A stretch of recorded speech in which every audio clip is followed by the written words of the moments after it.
Hi guys, I'm Shmi, hello and welcome back to the channel where today we're talking Ford GT. Believe it or not, it has now been 6 months since the last time I drove this car more than about 5 miles away from the storage here with the Shmi-mobiles. In fact, it was back in Chicago in the USA in early November last year. Then of course it did come home. I drove it about 40 miles from Stansted Airport when it came off the plane back here to the garage. But since then, I think it's only been out for the 10th anniversary photo shoot with all the cars, and then taking it to Topaz to pick up the rather spectacular Goodwill car cover. Well, clearly for the time being we need to get the covers off the car, get it on out. I need to head out for something today and then enjoy driving. I could have taken the G63 or the Supra, but it's a lovely day. I haven't driven the Ford GT for ages. Let's take it for a drive and go enjoy it. I am still absolutely loving the Goodwill car cover, looking exactly like the car that's underneath it, made from merino wool by Goodwill out in Italy and delivered through Topaz. Of course, we've got the red and gold, we've got the headlight shapes, the vents. It just looks so much fun on the GT, but I'll get that pulled back in just a second. Today, I would also like to talk about some of the future plans for the car. I had mentioned before that at about this time, I would have currently been off on a road trip with it and with some of the other Shmi-mobiles. We would have gone to the Nürburgring, to the Netherlands, Belgium, France, and even taking this car down to Morocco. Sadly, of course, those plans got shelved for much bigger reasons, as we've discussed. Today, though, I will enjoy taking it out for a little drive. I'll just pull up the cover a little bit. I will need both hands to do this off camera in just a moment, but the car is here. Let's be careful of the number plate at the front.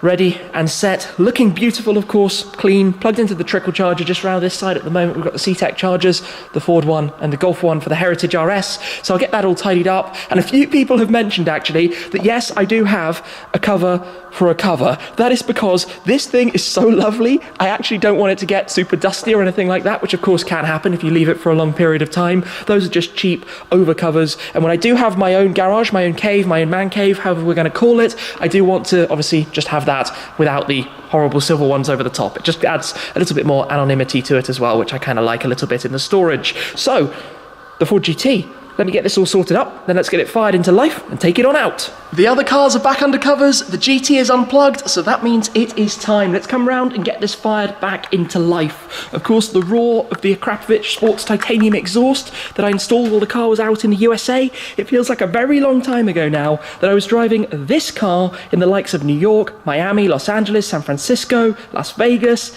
having an amazing time with it. Now, when you unlock the car, listen to this. It makes that thunderous click. I really, really like that sound. You can actually just do it keyless. In fact, if you didn't know this, the way you can lock it is you just press on there. How cool is that? And then it automatically unlocks when you've got the key in your pocket. So let me climb on board then. Left-hand drive. All Ford GTs, they're left-hand drive. They didn't make them right. We've got the button here just to wake it up. But let's take a listen then to the start-up of this car. Oh, good. It sounds perfect. I think people don't give the Ford GT the credit that it deserves for the sound of this when the V6 comes into life. So, let's get it on out then and get this drive underway. It is a beautiful day. The sky is blue, and of course, taking this out, I'm going to head towards some countryside roads to actually open it up a little bit and have some fun. But like I said, I haven't really driven it for 6 months. Now, that's not strictly true, because I did take it out to go to Topaz, to go around town a little bit, but I don't think driving at 30 or 40 miles per hour like this really counts. It would be the first time that it's gone over 40 miles per hour since, well, like I said, driving it in on the motorways, coming back from Stansted Airport, just out to the northeast of London, back towards the garage, back in November. Of course, very different weather to what we have right now. So it's going to be a bit of a cruise to get away from London out into the countryside towards where I'm heading today, where I've got some important stuff that I need to get done in person. But basically, yeah, back in the Ford GT, the ultimate spaceship, which is exactly what I said the last time I drove it. Getting back in this thing is so truly alien from anything else. Just being sat, of course, left-hand drive, but quite centrally in the car, the view in the door mirrors that you have through the buttresses at the back, this thing just, I mean, it's a spaceship. It's a spaceship for the road in every possible sense. Anyway, it's a fair bit of journey to go. This is all average speed check. It's very boring, but we'll get out of town, get somewhere fun, and enjoy driving this car.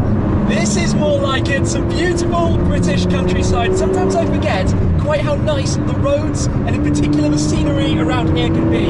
We're out towards the west of England. Of course, if you go into Wales or up into Scotland, it gets even better. But this car, I'm not going to lie, is quite big for these kind of roads. The thing that I've noticed on today's drive though, and I'm sure it helps big time with the sunshine, is quite how many people just stop in their tracks and their gaze is locked onto this car as it goes by.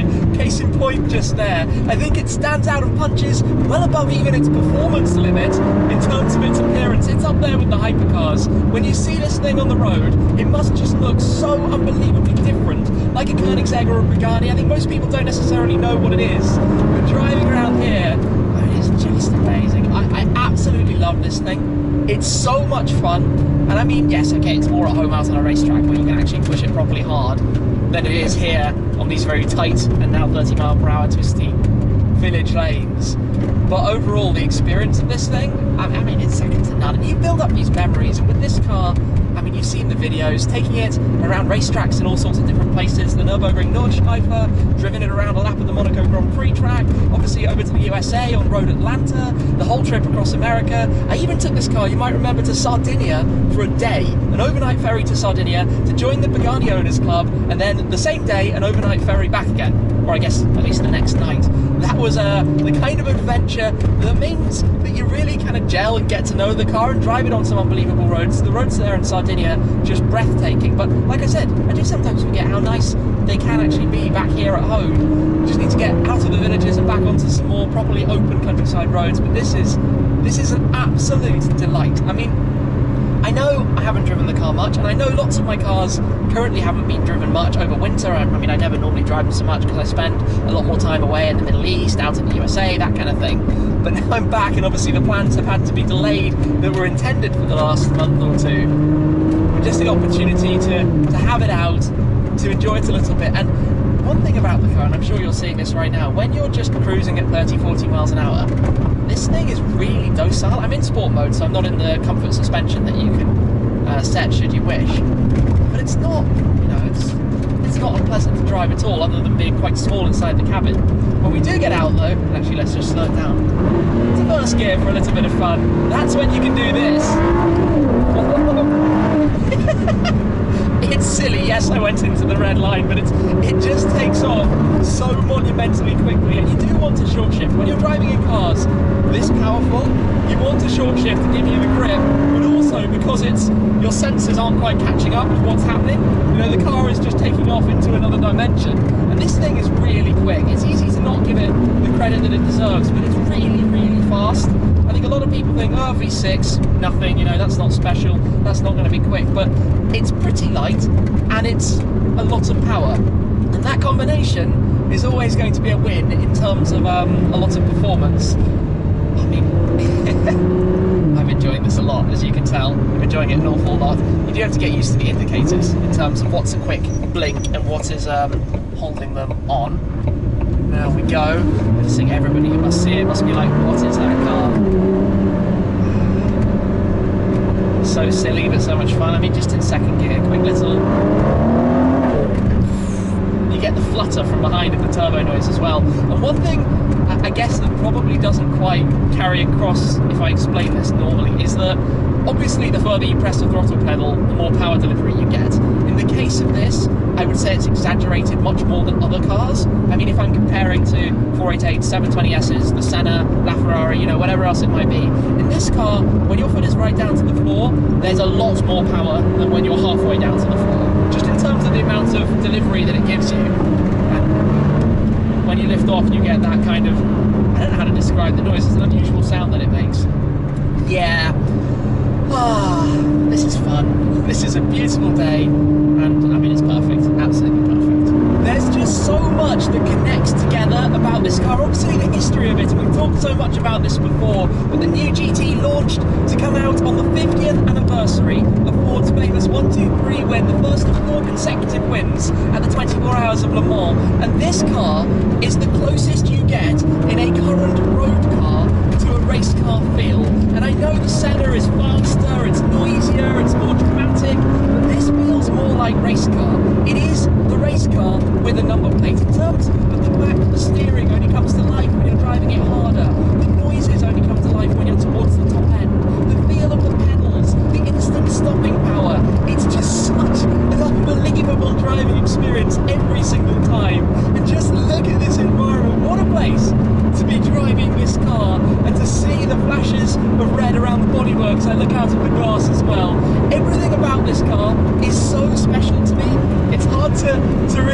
that into words, but here, I mean, when you start to get more on it, it feels so connected. The steering, small inputs and movements, and of course a few small oddities about the car. Obviously we've talked before as well in the USA about how it does not exactly have the biggest fuel tank.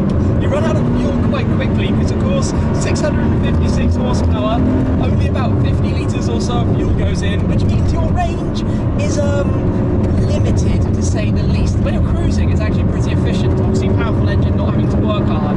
But when you're driving on these kind of roads, well, it's not going to be lasting all that long. Not a problem today though. This is about having fun, and on these roads, just look at this. Yes, it's firm, yes, it's bumpy. Oh, this is heavenly. This is absolutely heavenly. This is what I love about cars. Wow.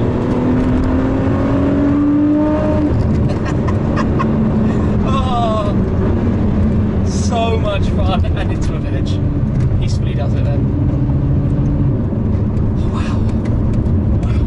Look at this place, all these tight twisty roads, perfect for enjoying. I've just got a massive beam across my face, a massive beam, because this is heavenly. I mean, it's such a special car. Like I said, I've not driven it, well, like this in an exciting fashion, enjoying it as a sports car for literally 6 months. And I've missed it. I've definitely missed it. Well, I'm a bit sad obviously that I haven't had the opportunities that were planned in recent months, but it is what it is, and that will be possible before too long from now. It takes off so quickly. It's been a while since I've seen this thing out in the sunshine. The colour is so nice still. I'm very pleased with my choices of this. Of course, it has splattered a few bugs around the front with a nice spirited drive, but the GT just looks so good. Of course, this isn't even down in track mode when it drops another 2 inches, 5 centimeters or so. But yeah, this car, I am seriously impressed by it still. Very lucky to own and be able to use one of these, and definitely a permanent member of the garage, that's for sure. I think my favourite of the Shmeemobiles. Back on the road, and I tell you what, when I do come out to the countryside, I do question myself why I choose to live in the centre of London, because these kind of roads are just a different level of fun for cars like this. In the city, it's 30 miles per hour, there's always traffic, you can't do anything or enjoy driving. Out here though, I mean, this is just lovely, beautiful locations, spectacular scenery, and the Ford GT to enjoy. And I know I'm rabbiting on about it a lot, but I really do enjoy driving this car. It's so quick. The kick in the back, the endless feel of the power being delivered, so much torque that it just goes on and on and on. This is...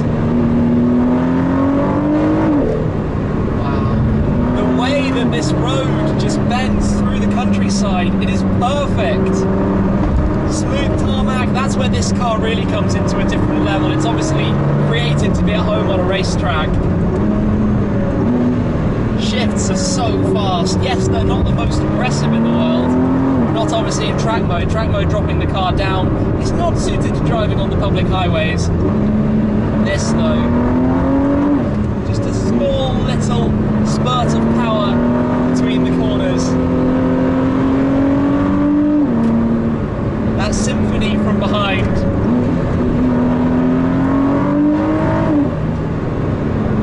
I think probably it doesn't come across, because it's not the loudest thing in the world, as being quite as ferocious as it is. So much of that comes through the sound, and yes, I've got Android Auto, so messages flash up on the screen. Oh, this is awesome. This car, it turns so well. And into a slower section. Mega. One thing that I'm far too familiar with about this car that happens all too often is a little bit of range anxiety. Because the tank is so small, I kind of let it run down quite close to empty too often, and at the moment I have 5 miles to empty, and the next fuel station is in 2.5 miles time. That is not good. that is not good for the kind of stress levels when you're out driving. So very much in normal mode, having a gentle cruise at the moment to get to the first fuel station, because, well, this is not an ideal scenario. I should get there, we should be completely fine, but it's still a little nerve-wracking nonetheless, and it happens way too often, because you just go to a countryside road, enjoy driving for a few miles, and all of a sudden you have no fuel left.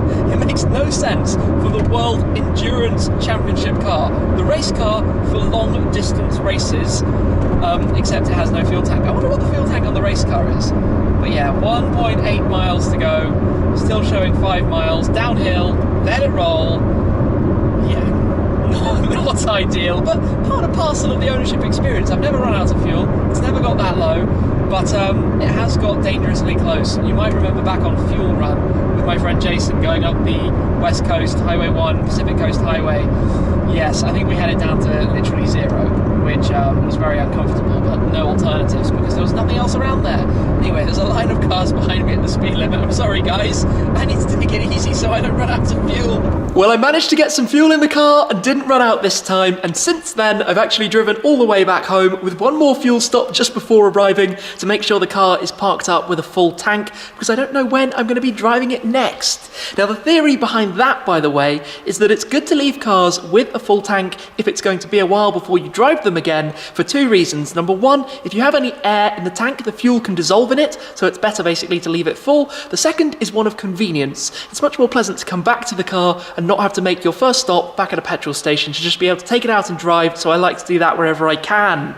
Now let's have a run through of some of the plans ahead. And I've said many times that the Ford GT is a permanent schmeemobile. This car is so truly special to me, both in my own memories and experiences with it, but also as a car. It is one of the most, if not the most stunning looking supercars of this current time. I think it's a magnificent thing. Of course, it will need to be making a trip to a car wash at some point. There are quite a few bugs around the front of this that I think we can say have been Ford GT'd. Some of you might remember that reference with the McLaren with the 675 LT way back, but you do actually need to make sure that you get the bugs off the PPF. If you leave these on for too long, they can actually leave a permanent mark. It's better to get rid of them. Of course, you can just replace the paint protection film over the top, but if it were outside in the sunshine, it would be a much bigger problem. In here, it's probably not going to be. Of course, I'll plug it back into the trickle charger as well in a second and get it covered back up. But as always, a great time driving this car.